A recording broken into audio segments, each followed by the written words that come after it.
इसको क्रैक किया है। तो इसकी जो है अन्य राज्यों में भी हमने पता किया, तो इस टाइप का जैसे पावर बैंक घोटाला था, पहली एफआईआर जो है वो उत्तराखंड में हुई थी इसकी, पावर बैंक घोटाले की, जो आज की डेट में पूरा जिसमें ईडी, आईबी, एनआईए और पता नहीं 50,000 करोड़ कितना हो गया, 1 लाख करोड़ का हो गया, उतना ज्यादा पहुंच गया। टोटल एफआईआर कितनी हुई पावर बैंक में? उसमें लगभग 300 एफआईआर हुई थी पावर बैंक की, जिसकी पहली एफआईआर जो है उत्तराखंड में हुई थी पावर बैंक। उसी तरीके का ये पहला मामला है जो पूरे भारत में जो है ये इस तरीके का अभी हमने ये क्रैक किया हुआ है। तो ये इसमें एसटीएफ को बहुत बड़ी सफलता हाथ लगी है। तो इसमें ये गैंग जो है ये मंगलोर का गैंग है। तो ये पिछले जो है अक्टूबर 2023 से ये कार्य कर रहा था। तो इनकी मोडस ऑपरेंडी जो थी वो यहाँ से सिम कार्ड जो है वो साउथ ईस्ट एशिया भिजवाते थे। SIM card, physical SIM card या मोबाइल हैंडसेट या ओटीपी शेयर करते थे। तो गैंग जो काम करता था वो विदेशों में बैठ के काम करता था, जैसे कि कंबोडिया, थाईलैंड, मलेशिया, चाइना, ये सब देशों में गैंग बैठे हुए हैं और वहां पे ये सारे कार्य कर रहे हैं। सिम कार्ड कौन से इस्तेमाल हो रहे हैं? ये जो सिम कार्ड अभी जो हमने ये सारे पकड़े हुए हैं, ये लगभग 2000 से ज्यादा सिम कार्ड है और 20,000 से ज्यादा चले गए अब तक सिम कार्ड। और इन सारे सिम कार्डों के माध्यम से ये जितना आप रोजाना देख रहे हैं कि इसके पैसे लूट लिए, साइबर ठगी हो गई, डिजिटल अरेस्ट कर लिया, केदारनाथ का हेली टिकट कर लिया, ये सब इन्हीं के माध्यम से होता है। जैसा जो भी मान लो, जितने भी प्रकार के साइबर क्राइम है तो उनको बेसिकली चाहिए सिम कार्ड, और सिम कार्ड यही सारे इस्तेमाल होते हैं। तो ये सारा जो नेटवर्क है ये विदेशों से ऑपरेट हो रहा था और भारतीय सिम इसमें इस्तेमाल हो रहे थे। तो इसलिए ये एक बड़ा मामला है और इनसे अब तक की कितनी साइबर ठगी हुई है धीरे धीरे विवेचनाओं में आएगा। जो 20,000 चले गए और जो है ये 2,000 अभी हमने रिकवर किए, इनके माध्यम से कितनी साइबर ठगी अब तक हुई है तो ये सब विवेचना में आएगा। तो इसमें जो है I4C जो है वो कार्य कर रही थी। I4C ने हमारे एसटीएफ के साथ काफी इनपुट साझा किए और ज्वाइंटली ये ऑपरेशन हुआ है दोनों ने मिलके, और इनको एक अच्छा वो हाथ लगा है। बेसिकली उनको ओटीपी चाहिए रहता, कोई भी पहली बार जैसे हम लोग व्हाट्सएप एक्टिवेट करते हैं तो ये लोग कई बार सिम भी नहीं भेजते हैं, कई बार जो है वो लालच में ज्यादा पैसे मिलेंगे इसलिए वो कहते हैं कि भाई ये नंबर है, आप ओटीपी हम शेयर कर देंगे, पैसे डाल दो खाते में तो हम ओटीपी शेयर कर देंगे। तो ये वहां से उन लोग को ओटीपी चाहिए। एक बार ओटीपी एक्टिवेट हो गया, व्हाट्सएप नंबर चल गया तो व्हाट्सएप से आप कोई भी कुछ भी कर लो, साइबर ठगी जाए जैसी कर लो। तो ओटीपी, हर ओटीपी शेयर करने के ये कुछ डिमांड करते थे। किसी भी नंबर पे ओटीपी अगर शेयर करना हो तो जैसे 3 रुपए से लेके 50 रुपए तक के जो है ये अपना पर ओटीपी मांगते थे, चाहे व्हाट्सएप की ओटीपी हो, इंस्टाग्राम की हो, किसी भी इसके लिए ओटीपी लगता है, इंस्टा, जोमेटो, कोई भी ऐप के लिए। तो हर एक इसका चार्जेस इनके अलग अलग के, ओटीपी के चार्ज अलग, सिम कार्ड के अलग, हर चीज के। तो अब ये सारा बहुत बड़ा इन्वेस्टिगेशन इसमें जो है, जैसा मैंने कहा ये इस टाइप का मामला जो है 35 एफआईआर जो है इसमें हुई है अभी पूरे ऑल ओवर इंडिया में।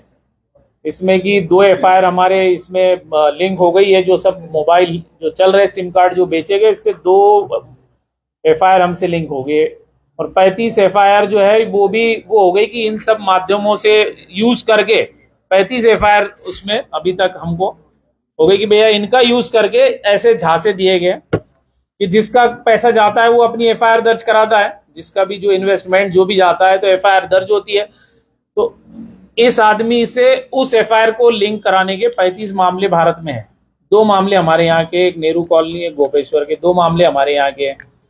तो उसमें बहुत डिटेल जो है टेक्नोलॉजिकली, मैनुअली सब हर ढंग से हमने सर्विलांस किया, हर ढंग से इस पे कार्य हुआ है।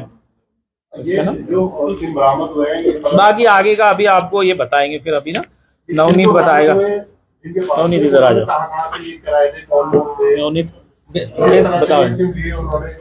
बेसिकली ये जो बायोमेट्रिक मशीन है और ये सिम इनका पॉइंट ऑफ सेल था मंगलौर में, हमारे यहाँ हरिद्वार में, और एक गांव जाते थे और वहां पर जो घरेलू महिलाएं हैं उनको टी सेट, कप या मग देते थे और उनका बायोमेट्रिक ले लेते थे और उनकी लाइव फोटो ले लेते थे और फिर उनको 2 कप दे देते थे और आके उसमें एक सिम इशू कर लेते थे और उस सिम से फिर आगे का फ्रॉड करते थे। कई बार भेज देते थे। ये पता लग पाया कि किस जगह गए थे, कौन से इलाकों में गए थे? ये तो है, इन्होंने हरिद्वार देहात में काफी सारे गांव कवर करे हैं इन्होंने। नहीं, कुछ मुजफ्फरनगर वगैरह उधर भी था इनका, मुजफ्फरनगर, अब जो सटे हुए प्रदेश है उत्तर प्रदेश में। सिम का एक्टिवेशन है, जनरल तौर पे कोई सिम लेता है फिर उसको एक्टिवेट कराता है, हाँ। वो उसको सेल करके करवाते थे। ये हाँ। जैसे बायोमेट्रिक आ गया, ये- फोटो आ गई तो सिम एक्टिवेट वो हो गया। आदमी तो सिर्फ नाम का है, वो आदमी सिर्फ नाम का है, उसका बायोमेट्रिक भी इन्होंने ले लिया, आधार कार्ड भी इन्होंने ले लिया, जो भी चाहिए फेस वेस ये सब ले लिया, वो आदमी सिर्फ नाम का है। लालच में उनको कुछ पैसा दे दिया या टी कप सेट ये वो दे दिया, नहीं, उनको पता भी नहीं होता, पता भी कि नहीं उनके नाम रहेगा पे कि सिम ये इश्यू हो क्यों गया। ले रहे। बताने के लिए उनको बता दे भाई आपको गवर्नमेंट की स्कीम है, इसके लिए आपको फायदा होगा ये वो। जैसा आमतौर पे वो बंगाल और इधर भी ऐसे ही हो रहा है, बंगाल और ये एरिया में भी वो लोग लेबर और उनके सिम कार्ड उनको वो देते, उनका सिम कार्ड इशू करा लेते। मतलब कोई भी वजह हो सकती है, जैसे यहाँ हाँ। टी शर्ट वगैरह, जैसे अभी ये नागपुर वाला जो प्रकरण है, जैसे महिला वाला जो था, उसमें वो गांव में जाते थे, बोलते थे आयुष्मान योजना है भारत सरकार की, उसमें बायोमेट्रिक ले लेते थे। हाँ, लेकिन देखो जामताड़ा और मेवात उधर भी ये होता है, लेकिन ये मामला इसलिए है कि ये एकदम कनेक्टेड है।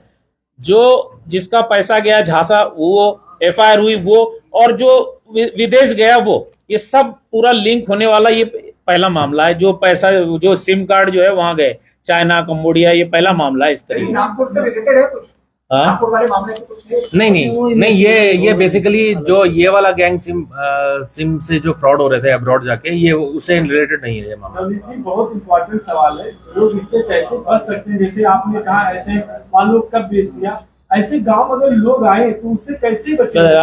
अंकुश बताएगा, अंकुश इधर आए। बायोमेट्रिक का बताओ। अंकुश बताओ, बायोमेट्रिक का बताओ। बायोमेट्रिक का बताओ क्या करेंगे। इसमें दो चीजें बताना चाहूंगा, जितने भी आपके दर्शक हैं उनके लिए अवेयरनेस के लिए एसेंशियल है। पहली चीज है, भारत सरकार की एक UIDAI है, unique identification authority of India, जो कि भारत में रेगुलेटर है आधार कार्ड के लिए। वहां पे जाकर के आप अपने लिए, अपने परिवार के लिए अपने बायोमेट्रिक को आप लॉक करा सकते हैं, जिससे कि आपका फिंगरप्रिंट और आपका आइरिस स्कैन कोई भी मिसयूज नहीं कर पाएगा। तो इसको RBI भी लगातार प्रमोट कर रही है, UIDAI भी प्रमोट कर रही है कि अपने बायोमेट्रिक को आप लॉक कराइए। दूसरी चीज क्या है कि कोई भी व्यक्ति अगर आपसे आपका बायोमेट्रिक मांग रहा है, आपसे लाइव फोटो मांग रहा है, तो उसके झांसे में मत आइए। अगर आपको सिम कार्ड खरीदना है तो बकायदा आप शॉप पे जाइए, प्रॉपर उसका वेरिफिकेशन होता है, वहीं पे अपना बायोमेट्रिक दीजिए। ऐसे किसी भी अनजान व्यक्ति को टी सेट, जैसे सर ने कहा, IG सर और SSP सर ने कहा कि कोई भी टी सेट या किसी भी प्रलोभन लालच में मत आइए। तो दो सिक्योरिटी है, अपने बायोमेट्रिक को आप लॉक करा सकते हैं, ऑफिशियल उसकी वेबसाइट है UIDAI की। दूसरा, आप किसी को भी इस प्रकार से विश्वास ना करें। अच्छा, ये जितने जो सिम दिया है उस कंपनी को भी कोई एक्शन हो गया? कैसे इतने बल्क में कैसे खरीद लिया? हम तो 2 सिम नहीं खरीद सकते। नहीं, इनका तो ये बेसिकली पॉइंट ऑफ सेल है, ये सिम बेचने की दुकान ही है इनकी। शॉपकीपर है वही। ये शॉपकीपर है जो सिम बेचने की छतरी तो लगा के ये- बेचते हैं, उस टाइप से वो दुकान ही है। बेसिकली ये उस आदमी ने नहीं खरीदा है, हाँ। ऑन पेपर तो वो लोगों ने खरीदा है, जिन्होंने अपना बायोमेट्रिक दिया, जिन्होंने अपना आधार कार्ड दिया, ये तो उनके नाम दर्ज है फिजिकली, लेकिन उस आदमी के पास है जो ये बेच रहा है, उसके पास है। लेकिन होना किसके पास ये था, इनको पता भी नहीं हमारा सिम है, और उनको ये भी नहीं पता रहेगा कि उनके सिम से जो है लाखों रुपए लोग उड़ा रहे हैं। क्या है किया ना? जा रहा है? क्या किया? सामने 20,000 लोग कैसे इन्होंने इकट्ठे किए? इनका कोई बड़ा गैंग है? और इसमें- भैया वो तो है, इन्वेस्टिगेशन चल रहा है तभी। सर, ये विदेश से पैसा कैसे आता था? ये जानकारी सारे विदेश भेज रहा था। इसमें बताओ अंकुश बताओ। इसमें बेसिकली इनके ऊपर और भी लोग हैं जिनको हमारी इन्वेस्टिगेशन में आएंगे। तो जो पैसे वाले आपने बात करी, सिम को बाहर भेजना, उसका जो पैसा आता है वो डमी अकाउंट्स में आता है, जिन्हें म्यूल अकाउंट्स कहते हैं। वो स्पेसिफिक जो म्यूल अकाउंट्स होते हैं वो किसी कंपनी के नाम पे या किसी व्यक्ति का सोल प्रोप्राइटरशिप हो सकती है, उन अकाउंट्स में ट्रांसफर होता है। फिर जो इनके ऊपर जो एजेंट्स बैठे हैं, जो कि हमने अभी प्रथम दृष्टिया जो देखा है वो दिल्ली बेस्ड कुछ हैं, जिनके अकाउंट्स में आ रहा है, वो इस पर्टिकुलर सिम को पूरा एक्सपोर्ट करना, और प्लस जो उसका पैसा जो ट्रांसफर होगा वो इस प्रॉपर कड़ी में आता है। तो ये एक तरीका है। नहीं, तो ये जैसे बैंक वाले भी मिले हैं क्या इसमें? नहीं, देखिए ये बेसिकली ये इन्वेस्टिगेशन का पार्ट है, और इसमें जो अभी तक बातचीत हुई है, इसमें देखिए म्यूल अकाउंट्स यूज होते हैं, और म्यूल उसमें बैंक ऐसे सीधे नहीं कह सकते हैं कि हम बैंक का इन्वॉल्वमेंट है कि नहीं। और दूसरा, इसमें हवाला ट्रेडर्स भी होते हैं, वो भी पैसे को शिफ्ट करते हैं। जो इस टाइप के लोग जो जमीन से जो सिम ले रहे हैं, इनको तो कैश जो मिलता है वो हवाला ट्रेडर्स के थ्रू मिलता है। फिलहाल तो रोल सिर्फ ये गैंग का इतना ही है, सिम कार्ड प्रोवाइड कराना विदेशों में।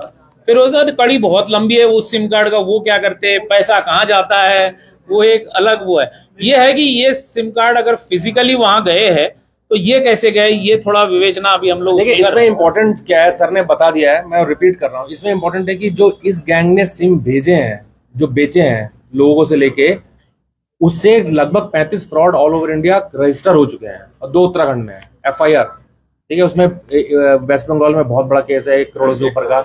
हमारा गोपेश्वर का 10,80,000 का है। नेहरू कॉलोनी का पास में था, ये हमने अपने पास अंडर इन्वेस्टिगेशन ले लिया था, ये 50,000 का है।